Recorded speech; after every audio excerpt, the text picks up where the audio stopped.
नमस्कार, मैं अनीता चौधरी और न्यूज़ अड्डा पे आप सभी का स्वागत है। जय भारत, जय हिंद। मेरे वीडियो को देखिए और सब्सक्राइब कीजिए, शेयर कीजिए, लाइक कीजिए। ये बेबाक आवाज़ है, इसको आपका समर्थन बेहद ज़रूरी है। और सच्ची आवाज़ और समाज से जुड़े उन अहम मुद्दों की बातें जो हैं वो जन जन तक पहुंचनी भी चाहिए। कुछ जिम्मेदारी आप भी निभाइए। वीडियो अच्छा लगे तो ज़रूर शेयर कीजिएगा। वैसे मैं अपने जानते भर में उन वैसे वीडियोस को बनाती हूँ जो समाज के सभी तबकों के लोगों के साथ अपना संबंध रखता हो। चलिए आज बात करते हैं। जब वीरदास की कॉमेडी की बात आई और जिस कॉमेडी में वो भारतवर्ष का मजाक उड़ा रहा था, उसकी सरेआम बेइज्जती कर रहा था, उसकी परंपराओं की बेइज्जती कर रहा था, तब मुझे याद आया हॉलीवुड की एक मूवी का। 2009 में ये मूवी बनी थी। आपको बता रही हूँ कि मैंने बाकायदा इसके लिए बैठ के स्क्रिप्ट लिखी कि कहीं कुछ बातें भूल ना जाऊं। और 2009 में बनी इस मूवी का नाम था अगोरा। ये बहुत ही मशहूर फिल्म थी उस समय की। मैं ये मानती हूँ कि इस फिल्म को इस देश के हर सच्चे भारतीय और हिंदू को देखना बेहद जरूरी है। इस फिल्म में एक ऐसी सच्चाई दिखाई गई है जिसमें किस तरह से क्रिप्टो रिलीजन को स्टैब्लिश करके आपके नेटिव कल्चर को और नेटिव जो स्टैब्लिशमेंट हो, जो नेटिव पीपल हैं, उनको ख़त्म किया जाता है। ये इस पिक्चर में दिखाया गया है। सच पूछिए तो अगर मेरे पास पैसा होता और मेरे पास वो उतनी सामर्थ्य होती और ये सारे असिस्टेंट्स होते तो मैं इस फिल्म के हिंदी रीमेक जरूर बनाती और लोगों के लिए टैक्स फ्री करके लोगों को जरूर दिखाती मैं। लेकिन मैं नहीं दिखा सकती। आप लोगों से आग्रह है कि अगोरा जरूर देखें। 2009 की हॉलीवुड मूवी है। दरअसल इस मूवी में दिखाया गया है कि क्रिप्टो क्रिश्चियनिटी को किस तरह से स्टैब्लिश किया जाता है। और ये रोम की बात है, जब रोम में क्रिप्टो क्रिश्चियनिटी ईसाइयों जो हैं उनको स्टैब्लिश किया जा रहा था धीरे धीरे। और जब इनकी संख्या भरपूर हो गई, अधिक हो गई, तो फिर उन्होंने कैसे रोम के कल्चर को, रोम की परंपराओं को, रोम के देवी देवताओं का अपमान करना शुरू किया। और वर्तमान में अगर देखें तो रोम की हालत ये है कि वो अब वेटिकन सिटी बन चुका है। और कुछ पार्ट तो रोम के ऐसे हैं जहाँ पे सिर्फ ईसाइयों का ही, क्रिश्चियन का ही जाना अलाउड है। वही जो क्रिश्चियन है वही जा सकते हैं। ऐसी बिना क्रिश्चियनिटी की आपको जाने की इजाज़त नहीं मिलती है। भारत में भी कुछ धीरे धीरे ऐसी ही क्रिप्टो क्रिश्चियनिटी को स्टैब्लिश किया जा रहा है। भारत में भी क्रिप्टो ईसाईकरण जो है वो जोर पकड़ चुका है। और यहाँ भी हिंदू देवी देवताओं को लोग, यहाँ की परंपराओं को, यहाँ के हिंदू देवी देवताओं को, यहाँ के कल्चर को कभी कॉमेडी के नाम पे, तो कभी मीम के नाम पे, तो कभी टू मच ऑफ डेमोक्रेसी का फ़ायदा उठाते हुए गाली देते हैं, उसका मजाक उड़ाते हैं। और हम चुपचाप उसको डेमोक्रेसी के नाम पे और लिबरल होने के नाम पे बर्दाश्त करते हैं। यानी 2000 साल पहले जो यूरोप में काम हुआ था, आज वही चीज़ भारत में हो रही है और हम उसे चुपचाप देख रहे हैं, बर्दाश्त कर रहे हैं, क्योंकि हम मॉडर्न सोसाइटी को बिलोंग करते हैं, हम लिबरल हैं, हम डेमोक्रेसी में बिलीव करते हैं। और डेमोक्रेसी इस तरह की चीज़ों की इजाज़त भारत में तो एटलीस्ट देता है, ऐसा लग रहा है। लेकिन हिंदुओं को समझने की ज़रूरत है कि ये टू मच ऑफ लिबरलिज्म जो है, वो टू मच ऑफ डेमोक्रेसी जो है, और ये टॉलरेंस जो है, वो उनके लिए कितना घातक हो सकता है। ग्रीक में क्रिप्टो का मतलब जो होता है वो छिपा हुआ, यानी हिडन, गुप्त चीज़ है। यानी कि गुप्त तरीके से आपके पूरे जो हैबिटेट है उसको बदल दिया जाता है, पूरी जो परंपराएं हैं उसको ख़त्म कर दिया जाता है और आपको भनक तक नहीं लगती है। आप मॉडर्नाइजेशन के नाम पे परंपराओं को दरकिनार करते हुए, पैरों तले रौंदते हुए जो लोग आपका मजाक उड़ाते हैं, उनको लिबरल होने के नाते बर्दाश्त करते हुए आगे चलने में, चुपचाप शांति प्रिय रहने में बिलीव करते हैं। क्रिप्टो क्रिश्चियन का अर्थ है गुप्त ईसाईकरण। इसमें महत्वपूर्ण बात यह है कि क्रिप्टो ईसाई एक अपमानजनक या नकारात्मक शब्द अभी तक नहीं माना गया है, कहीं भी नहीं माना गया है। और क्रिप्टो ईसाई धर्म की एक संस्थागत प्रथा है। जिस देश में ईसाई क्रिप्टो ईसाई धर्म के मूल सिद्धांत के तहत रहते हैं, वहाँ उस देश में के भगवान को दिखावे के रूप में पूजते भी हैं। शुरू में जब इनकी संख्या कम रहेगी तो ये वहाँ के देवी देवताओं में बिलीव करेंगे, उन परंपराओं को मानने की बात करेंगे, उनकी पूजा करेंगे। लेकिन धीरे धीरे वो मजाक के नाम पे और लिबरलाइजेशन के नाम पे, डेमोक्रेसी के नाम पे, सेक्युलरिज्म के नाम पे उसको ख़त्म करने की कोशिश करेंगे। और जो लोग अगर उसका विरोध करेगा उसको इनटॉलरेंट बताएंगे और उस देश को इनटॉलरेंट डिक्लेयर करने में अपनी कोई कोर कसर नहीं छोड़ेंगे। लेकिन उन सभी चीज़ों को मानने के बावजूद भी अपने ईसाई धर्म का प्रचार नहीं छोड़ते हैं। हिंदू नामों को रखते हैं, ईसाई धर्म का प्रचार करते हैं।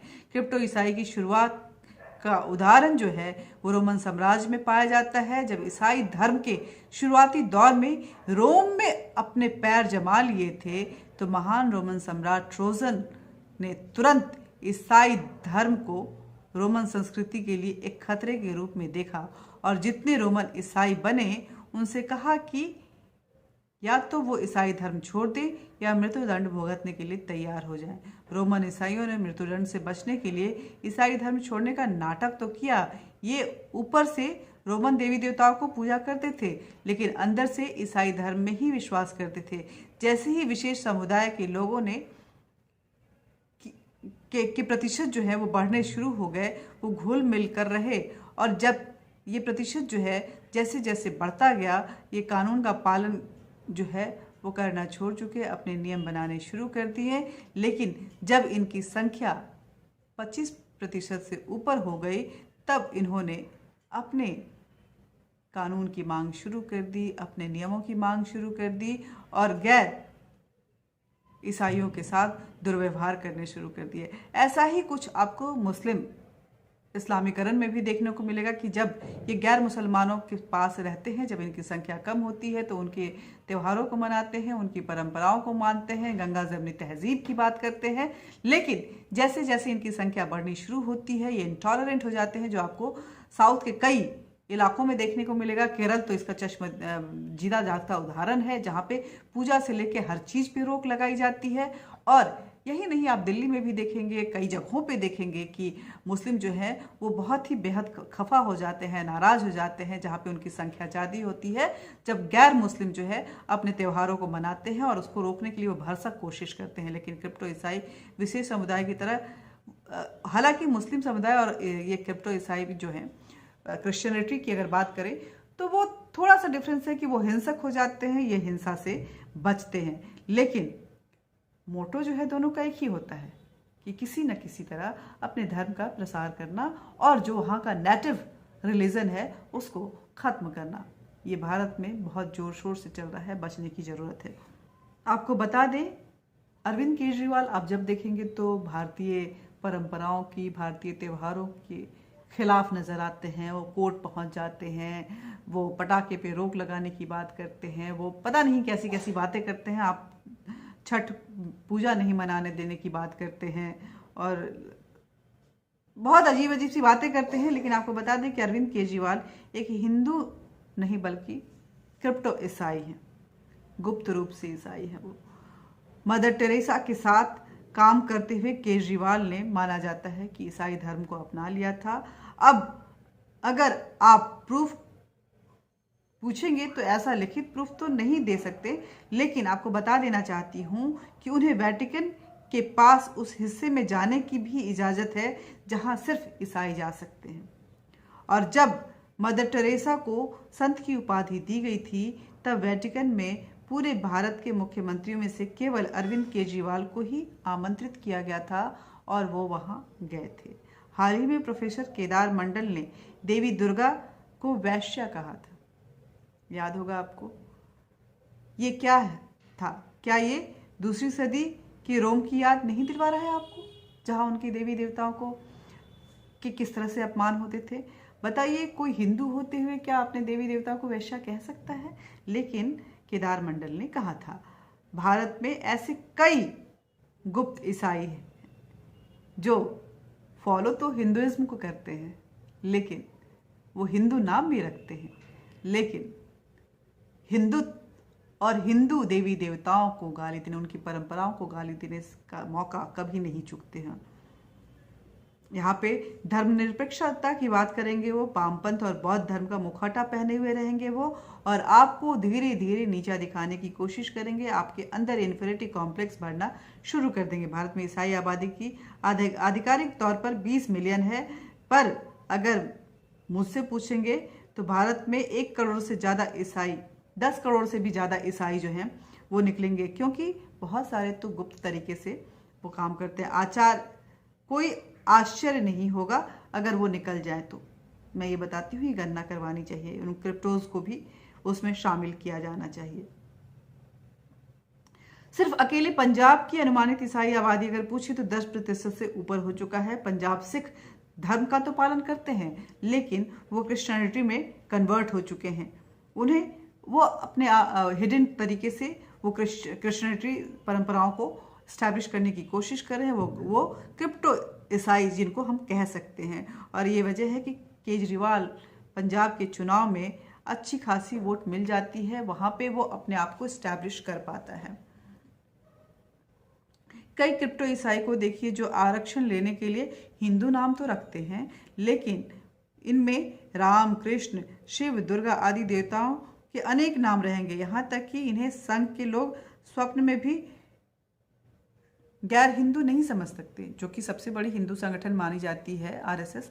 लेकिन उनके व्यवहार को देख के, उनके नाम को देख के, उनके रहन सहन को देख के वो नहीं मान सकते हैं कि हाँ, ये हिंदू नहीं है, ये क्रिप्टो क्रिश्चियनिटी को फॉलो कर रहे हैं। लेकिन जब वक्त आता है तो ये अपना असली चेहरा दिखा ही देते हैं।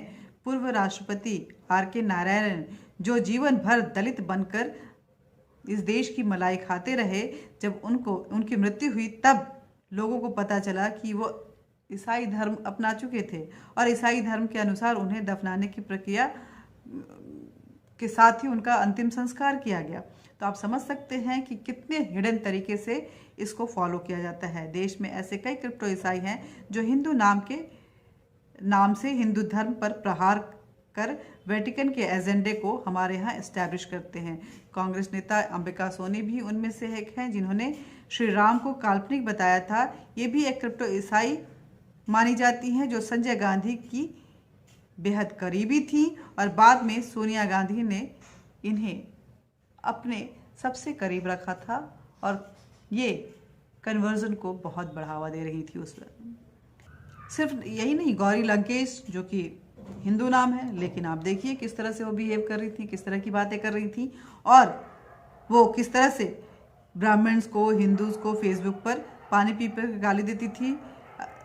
अपने प्रोफाइल पे ब्राह्मणों को केरल से बाहर निकालने के लिए उन्होंने कई मुहिम छेड़ रखे थे, और तो और वो आपको याद होगा कि उन्होंने सड़क पर बैठ के बीफ खाई थी सबके सामने, कच्चे बीफ को उन्होंने मुंह से लगाया था। मुझे तो सोच के घिन आ रही है कि ऐसे ऐसे लोग भी होते हैं। फिर उनके खिलाफ भारत सरकार की कार्रवाई को ब्राह्मणवादी अत्याचारी बताया था। वो भी एक क्रिप्टो ईसाई थी। फेसबुक पर ब्राह्मणों को गाली देने वाले खालिस्तानी सिख हनुमान को बंदर, गणेश को हाथी कहते हैं।